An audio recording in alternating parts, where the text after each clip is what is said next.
Bonjour Marie-Cœur de Roy. Bonjour Pierrick, bonjour à tous. Alors aujourd'hui Marie, on parle des vacances, ça fait du bien, c'est bientôt l'heure des grands départs, avec des budgets de plus en plus serrés. On est assez nombreux à se demander chaque année si le bon plan, eh bien ce ne serait pas de mettre son domicile à la location en notre absence pour financer nos propres vacances, bref, faire du Airbnb.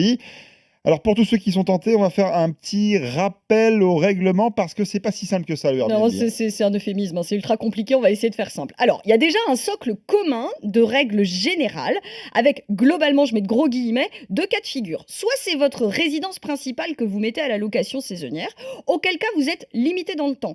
Vous pouvez pas louer plus de 90 jours d'affilée à un même locataire, et dans l'absolu, pas plus de 120 jours par an, autrement dit, 4 mois maximum. Et puis attention, alors qu'au départ, pour la résidence principale, vous n'étiez pas obligé de faire une déclaration en mairie, de plus en plus de villes, les plus touristiques hein, évidemment, en font désormais une condition sine qua non. Voilà pour le premier cas de figure. Le deuxième, c'est la résidence secondaire. Alors là, certes, on a la limite des 120 jours par an qui saute, mais l'enregistrement en mairie est systématique. Et là, dans les villes les plus tendues, les choses se corsent et puis vraiment, car on va la plupart du temps vous demander un changement d'usage de votre bien, Hmm. vous demandez donc ce changement d'usage qui deviendra un local commercial et on va même parfois Ouais. exiger des compensations. Bon, j'ai l'impression que c'est une usine à gaz ce système, hein. Mais c'est ça, c'est une usine à gaz. Alors, il me faudrait au moins 1 heure pour vous lister toutes les spécificités On l'a propres pas. à chaque ville. On l'a pas. Bah, pourtant, j'ai essayé de réclamer à la direction de la RMC, mais ils veulent pas. Alors, on va prendre quand même quelques cas. À Paris et Saint-Malo, par exemple, vous avez des quotas dans certains quartiers.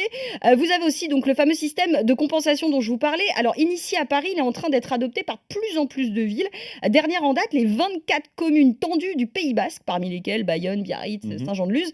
Et attention, cette compensation, en gros, c'est une manière déguisée d'interdire la location saisonnière lorsqu'il s'agit de votre résidence secondaire. Alors, en gros, on va vous en dissuader puisque les autorités locales vous disent en gros, ok, vous pouvez mettre ce bien sur Airbnb, mais en échange, vous devez mettre un autre bien de surface similaire sur le marché de la location longue durée. Autrement dit, c'est quasi impossible.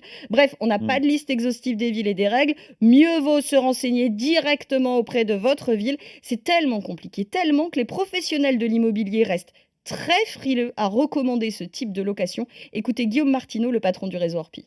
Alors, le professionnel de l'immobilier que je suis vous dira que c'est peut-être pas si bien que ça parce qu'il y a quand même beaucoup de garanties à prendre quand on loue. Maintenant, je peux comprendre que ponctuellement, on puisse se dire, allez, j'arrondis les fins de mois et je fais quelque chose. Sur le papier, c'est une bonne idée, mais en pratique, il y a beaucoup de normes, beaucoup de règles et les administrateurs de biens le savent. Donc, on commence finalement à s'adapter un peu à la méthode d'Airbnb et de louer pour des courts séjours. Ça demande plus d'organisation, ça demande des périodes de réservation bien cadrées. Mais effectivement, on s'est adapté parce que c'est un nouveau mode de consommation.